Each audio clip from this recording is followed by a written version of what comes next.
इस वीडियो में हम लोग कॉर्मैक मैकार्थी का लिखा हुआ नॉवेल द रोड के बारे में डिस्कशन करेंगे। इसके इंपॉर्टेंट घटनावली के बारे, समरी और सिंबोलिज्म एंड क्रिटिकल एनालिसिस के बारे में डिस्कस करेंगे। इसका पीडीएफ आपको मेरे टेलीग्राम चैनल में मिल जाएगा और टेलीग्राम चैनल का लिंक यूट्यूब चैनल के डिस्क्रिप्शन में दिया हुआ है, वहां से क्लिक करके ज्वाइन कर सकते हैं। तो ये वीडियो को शुरू करते हैं।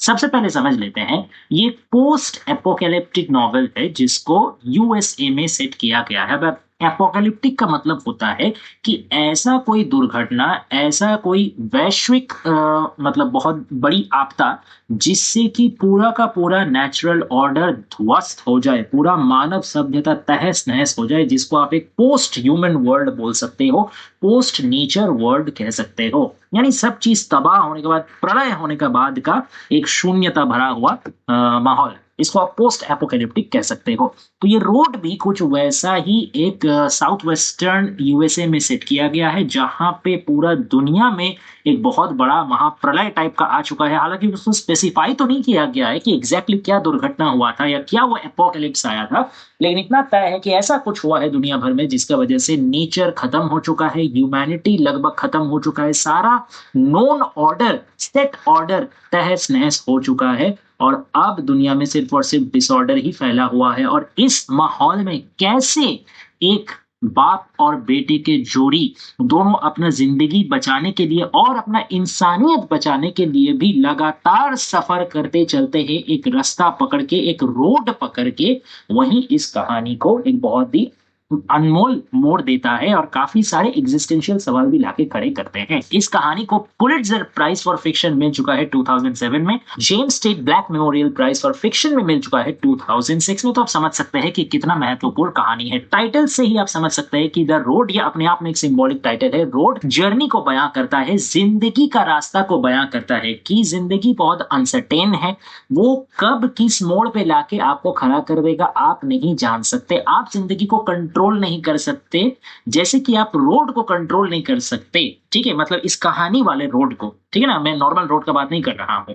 तो इस रोड में जैसे सिर्फ और सिर्फ फादर और सन दोनों चलते ही जाते हैं, चलते ही जाते हैं, चाहे वो रोड उसको कभी सुख का माहौल दे या कभी दुख का माहौल दे, कभी उसको सब कुछ लुटा दे, कभी उसमें कुछ कुछ चीज अच्छा भी कर दे, लेकिन रोड से कोई बच नहीं सकता। तो वही मैसेज देना चाहते हैं मैकार्थी इस नॉवेल के थ्रू कि जिंदगी से आप बच नहीं सकते, जिंदगी से आप भाग नहीं सकते, जिंदगी को डील करने का एक ही रास्ता है, आगे बढ़ते चलो, सब चीज सीखते हुए, जूझते हुए, लड़ते हुए, संभलते हुए आगे बढ़ते चलो। और इस आगे बढ़ने में तुम्हारा मदद करेगा तुम्हारा इंसानियत, तुम्हारा प्यार, तुम्हारा कंपैशन और प्लस तुम्हारा सर्वाइवल इंस्टिंक्ट। सब चीज लेकर के तुमको आगे बढ़ना है, तभी इंसान बचेगा, तभी इंसानियत बचेगा। ओके, अब आइए इसका समरी के बारे में पढ़ते हैं।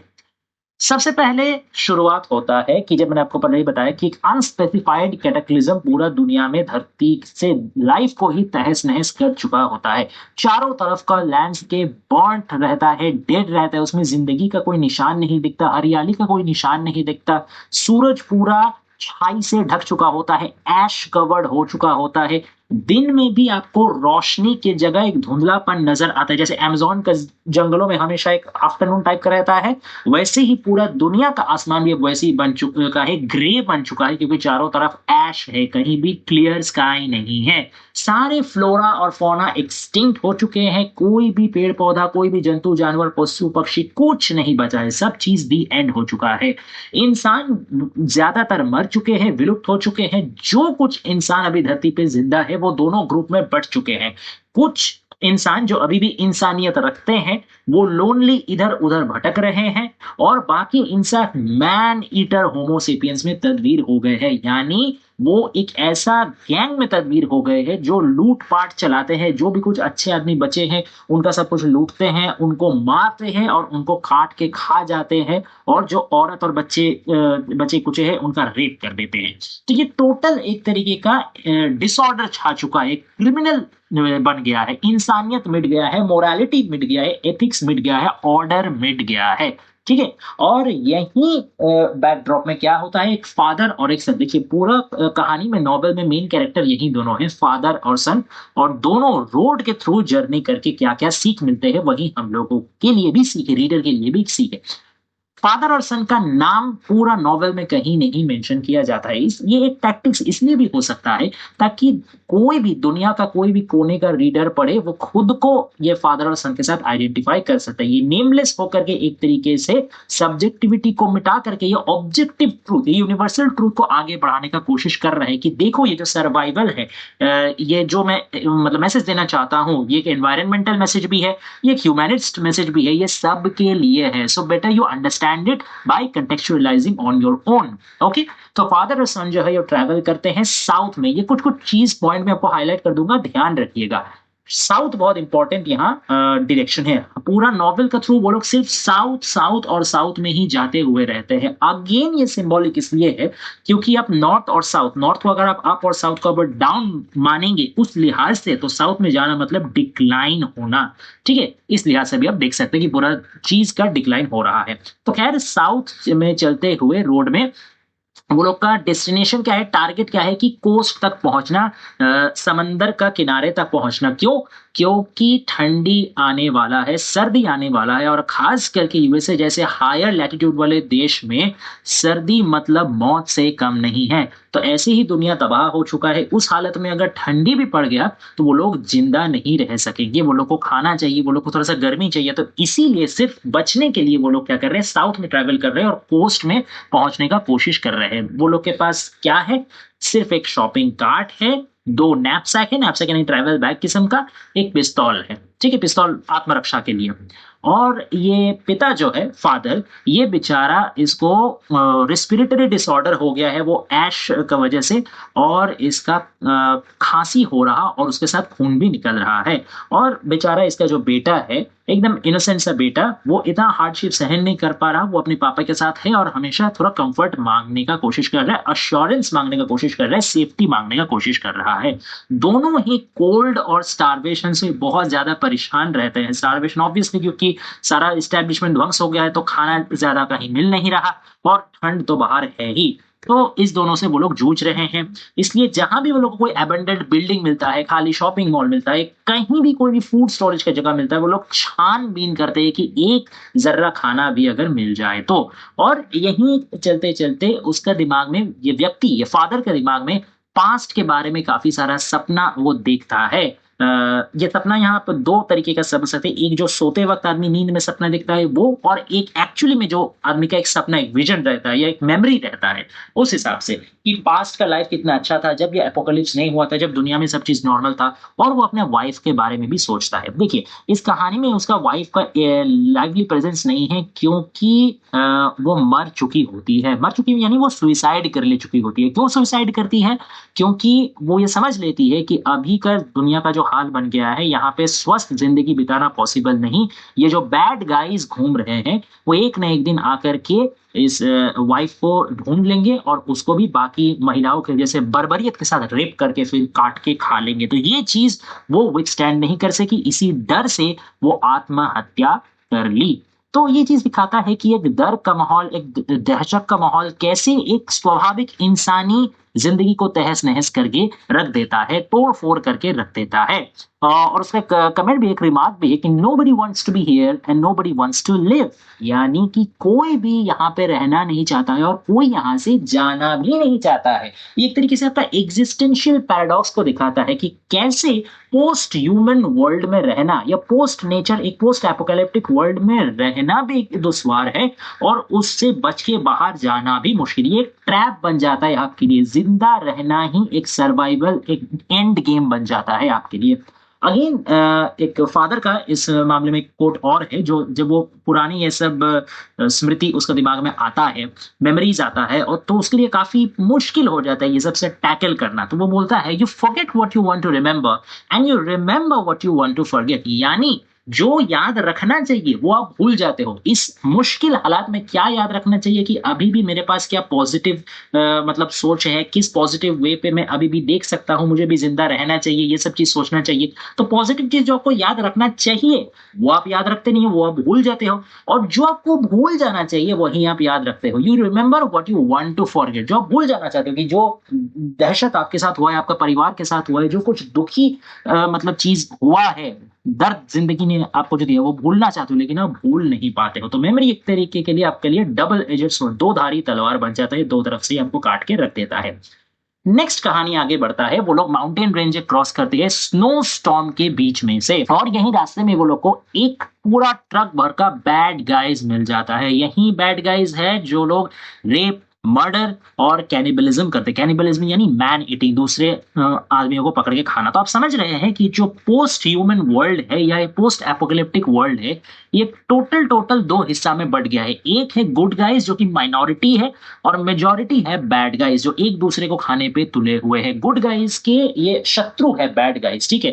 तो एक्चुअली यहाँ पे एक सिंबॉलिक अर्थ में भी देख सकते हैं कि जब आदमी का सर्वाइवल पे बात आ जाता है, जब नर्चर, नेचर ये सब कंसेप्ट खत्म हो जाते हैं, जब सिर्फ एनिमलिस्टिक सर्वाइवल ही एकमात्र पॉइंट हो जाता है, तब सिविलाइजेशन, ह्यूमैनिटी ये सब उड़ जाता है और आदमी के अंदर का जो एक आदिम पशु पाशविक प्रवृत्ति है वहीं जग जाता है। That is the symbolic of bad guys, जो अपने वो एनिमलिस्टिक एक्सट्रीम को या इंस्टिंक्ट को रेजिस्ट नहीं कर सकते। और good guys are those very rare amount of persons की इतना मतलब क्राइसिस के टाइम में भी जो लोग अपना इंसानियत पे स्टिक करते हुए हैं, जो लोग अपना मोरालिटी को कोई हाल में नहीं छोड़ते। तो ये एक तरीके का आप मतलब मॉरल बैटल भी समझ सकते हो। ओके, अब इन बैड गाइज में से क्या होता है कि एक स्ट्रेंजर, बैड गाइज का एक सदस्य आता है और लड़के को नुकसान पहुंचाने का कोशिश करता है, लेकिन तभी फादर जो है स्ट्रेंजर के एकदम फोरहेड में पिस्तौल से शूट करके उड़ा देते हैं और उसके अपने बच्चे का रक्षा कर लेते हैं। लेकिन बेचारा बच्चा जो है वो थोड़ा सा डिलेमा में आ जाता है कि क्या हम लोग इन द सेंस वो और उसके पिताजी दोनों अभी भी गुड गाइज रह गए हैं, क्योंकि गुड गाइज तो कभी दूसरे को मारते नहीं, हत्या नहीं करते। तो यहाँ पे एक मोरालिटी का सवाल आ जाता है, मोरालिटी वर्सेस प्रैक्टिकलिटी, कि जब सिचुएशन ऐसा हो तो प्रैक्टिकल होना ज्यादा सटीक है या तभी भी आप मोरल रहोगे वो ज्यादा बेहतर है। तो ये डिलेमा छोड़ दिया जाता है लेखक द्वारा हम लोगों के लिए। ओके, नेक्स्ट क्या होता है कि जाहिर सी बात है खाना तो ज्यादा है नहीं, तो खाना का खत्म हो जाता है स्टोर, और बाप और बेटे दोनों भूख के मारे ढूंढते हैं। एक इनहैबिटेड प्लांटेशन हाउस उन लोग को मिलता है और वहां खुशी खुशी वो लोग जाते हैं, और बेसमेंट में वो लोग जो देखते हैं उससे खून वो लोग का जम जाता है।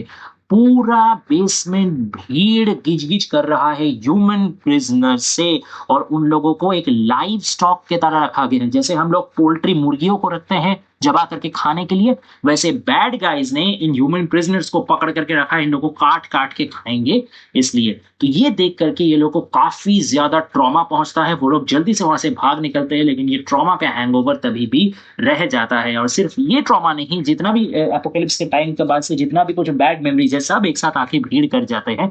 और इसी कंटेक्स्ट में डैड एक कमेंट करते हैं, each memory record must do some violence to its origins, यानी मेमोरी जब भी आपको याद आता है, खास करके खराब मेमोरी, दर्द का मेमोरी, दुख का मेमोरी, तो हमेशा वो आपके मेमोरी का जो ओरिजिन है, यानी आपका माइंड, आपका हार्ट, आपका इनसाइड, उसमें एक वायलेंस कर ही जाता है, उसमें और जख्म वो खुरेद के ज्यादा है। इस एपोकलिप्टिक वर्ल्ड में मेमोरी जो इतना एक स्वीट और नॉस्टैल्जिक टूल है नॉर्मल वर्ल्ड में, वही self same memory apocalyptic world में एक डेंजरस वेपन बन जाता है जो इंसान को और कुरेद के रख देता है।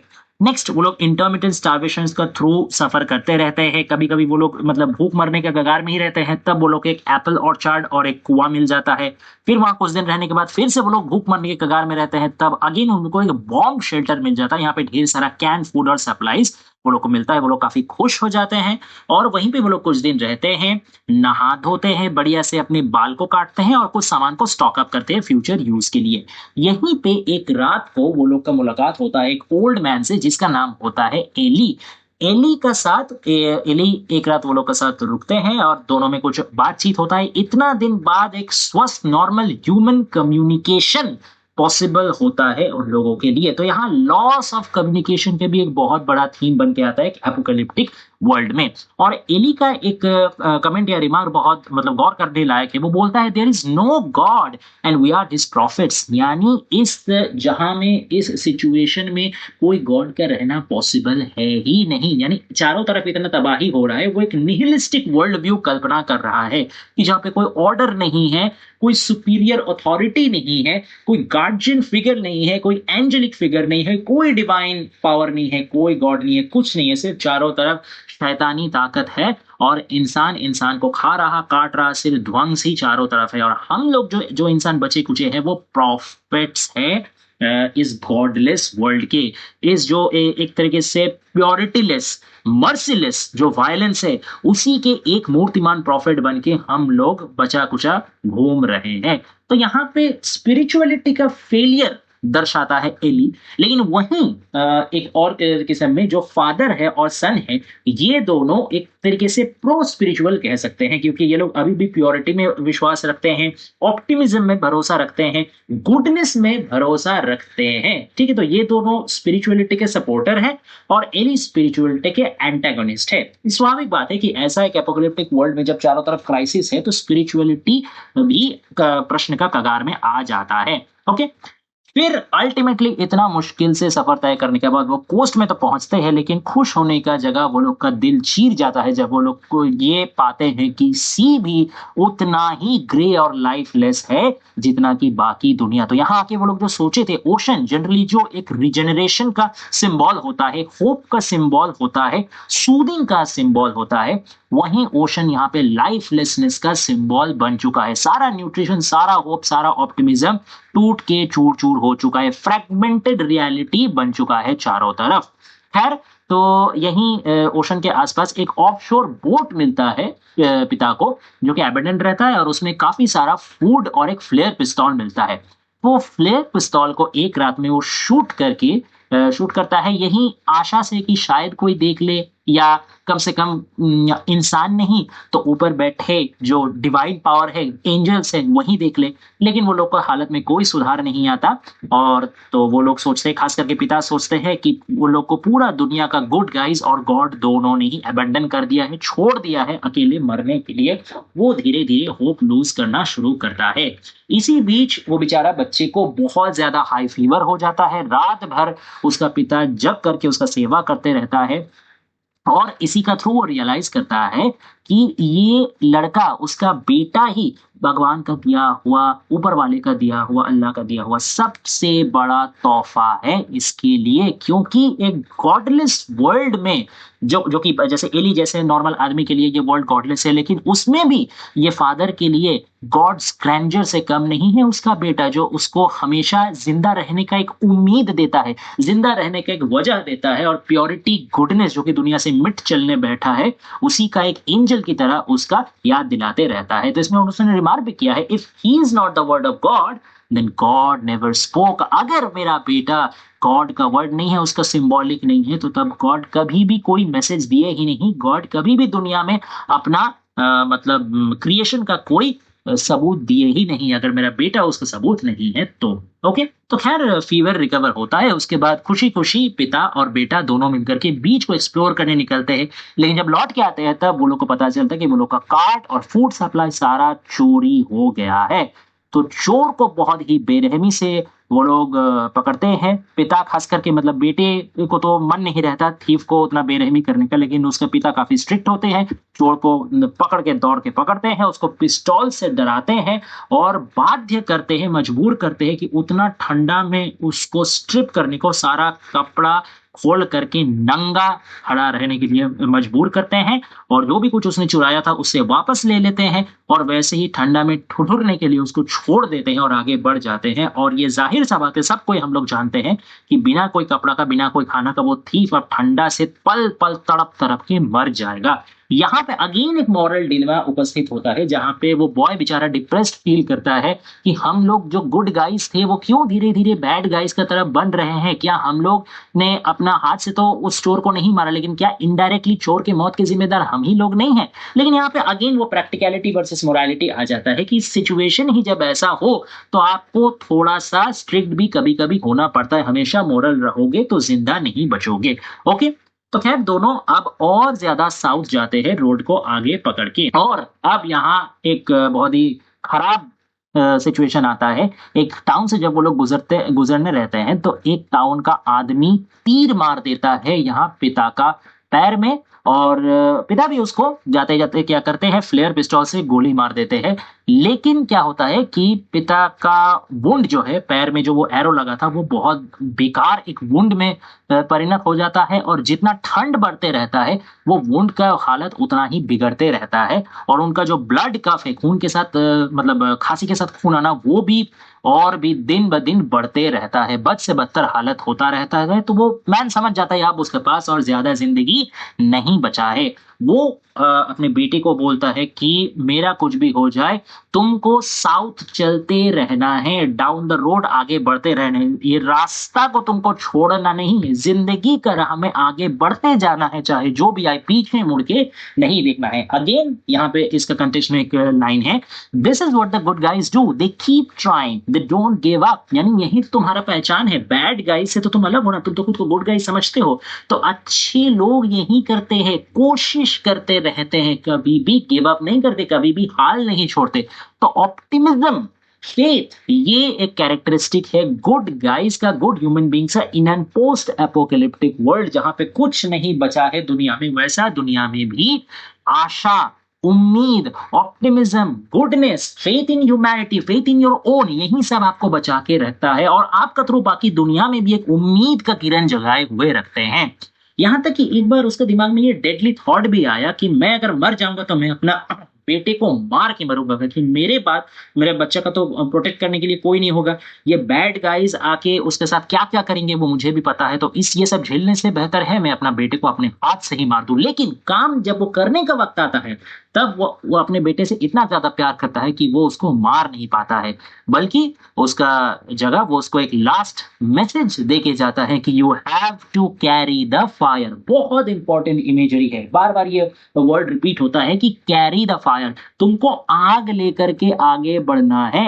ये आग लेके आगे बढ़ना किसका काम है? गुड गाइज का काम है। उसका पिताजी का कंसेप्ट के अनुसार गुड गाइज और बैड गाइज को डिफरेंशिएट करता ही ये फायर। जो गुड गाइज है वो फायर कैरी करते हैं, और उसका बेटा क्योंकि ये गुड गाय है तो उसको भी फायर को कैरी करते हुए आगे बढ़ना है। ये फायर किस चीज को सिंबलाइज करता है? ये सिविलाइजेशन को, ह्यूमैनिटी को, एम्पैथी को, इमोशन को, गुडनेस को और इंड्योरेंस को सिंबलाइज करता है। जो भी कुछ अच्छाई पोस्ट एपोकैलिप्टिक दुनिया में बचा है वही फायर के थ्रू सिंबलाइज होता है, और ये फायर उसको लेके आगे बढ़ना है ताकि दुनिया का सारा बुराई को वो जला दे सके अपना इस अच्छाई के आग से, अपना अच्छाई का रोशनी से वो दुनिया के सारा बुराई का अंधेरा को चीरते हुए आगे ले जा सके। ठीक है, और यही आखिरी वर्ड के साथ उसके पिता दम तोड़ते हैं और उसका बेटा उसका बगल में रहता है। 3 दिन तक वो अपना डैड का लाश का साथ गुजारता है। काफी इमोशनल ये सीन होता है, और उसके बाद वो उठता है और जैसे उसका डैड का आखिरी इच्छा था वो अकेले चल पड़ता है। लेकिन यहाँ पे एक फाइनली एक हैप्पी एंडिंग होता है कि बैड गाइज के द्वारा कत्ल होने के जगह उसको उसके साथ अच्छा फॉर्चून होता है। इमीडिएटली उसको एक ग्रुप ऑफ गुड गाइज मिल जाते हैं। ये गुड गाइज कौन है? A man, a woman, a little boy and girl, यानी एक हैप्पी फैमिली, एक नॉर्मल नेचुरल फैमिली, एक हस्बैंड, एक वाइफ और उनके दोनों, एक बेटा और एक बेटी। तो वो लोग इमीडिएटली आइडेंटिफाई करते हैं कि ये बच्चा बेचारा तो मतलब एक गुड गाय लग रहा है, बैड गाय तो है नहीं, तो सारा चीज पता करते कि ऐसे वो लोग के साथ क्या क्या हुआ। तो फिर वो इनवाइट करते हैं कि चलो आज से तुम लोग भी मेरे मतलब तुम भी मेरे फैमिली का एक हिस्सा हो। तो वो जो लड़का है वो समझ लेता है कि ये भी गुड गाइज है, तो खुशी खुशी वो उसका फैमिली ज्वाइन करता है और एक साथ वो लोग चल पड़ते हैं। ये नॉवेल अब समाप्त होता है एक लिरिकल मेमोरी के साथ कि ब्रुक ट्राउट, ब्रुक यानी छोटा झरना और ट्राउट यानी एक मछली, रंगीन मछली। तो एक बार ये ब्रुक ट्राउट जो कि माउंटेन स्ट्रीम्स में रहा करता था, ठीक है, तो उसी का मेमोरी के साथ ये नॉवेल एंड होता है, और ये सिंबलाइज करता है कि नेचर खत्म हो जाने के बाद भी post nature, post human, post apocalyptic world में भी जो भी कुछ जरा सा अच्छा चीज बचा है, मेमोरी ऑफ नेचर या image of nature, image of goodness, उससे भी आप दोबारा अपना जिंदगी को उपजाऊ बना सकते हो, अच्छा बना सकते हो। ठीक है, तो ये था पूरा वीडियो। अब थीम को मैं एक थोड़ा सारा पॉइंट बाय डाउन नोट कर चुका हूँ, कोई पढ़ के बता देता हूँ। Death of nature, death of humanity, survival in post human era, paradoxicality of existence, spirituality puzzle यानी कि स्पिरिचुअलिटी क्या काम कर रहा है, क्या वो आदमी को एनकरेज कर पा रहा है, या फिर वो स्पिरिचुअलिटी से आदमी हाथ धो बैठ रहा है, उस पर विश्वास खो दे रहा है। जैसे एली विश्वास खो दिया था, लेकिन फादर सन ने विश्वास रखा था। फादर सन रिलेशनशिप, ये तो एक कोर थीम है पूरा दुनिया का। एक्चुअली कॉनर मैकर्थी ने एक साक्षात्कार में, इंटरव्यू में बोला भी था कि मेरा ये जो नॉवेल है, इसको बहुत लोग साई-फाई मानते हैं, बहुत लोग इसको एपोकैलिप्टिक मानते हैं, बहुत लोग इसको एनवायरमेंटल सिग्नल मानते हैं, लेकिन मेरा इस नॉवेल लिखने का मूल उद्देश्य ही है फादर और सन के रिलेशनशिप में फोकस करना, ह्यूमन रिलेशनशिप में, फैमिलियल रिलेशनशिप में, एम्पैथी में फोकस करना। तो ये एक बहुत ही सेंट्रल कोर थीम है। मोरालिटी वर्सेस प्रैक्टिकलिटी, जो मैं बार-बार पूरा नॉवेल के थ्रू बताते आया हूँ। Worst and best possibility of human character, की ह्यूमन मतलब कैरेक्टर बुरा से बुरा क्या हो सकता है, रेपिस्ट, मर्डरर, कैनिबलिस्ट, वो भी दिखाया गया है, that is symbolized to bad guys. और अच्छा से अच्छा क्या हो सकता है वो भी दिखाया गया इस फादर एंड सन के through, that is good guys. कि इतना पोस्ट एपोलिटिव वर्ल्ड में भी ये लोग अपने अंदर सारे अच्छाई लेके घूम रहे हैं।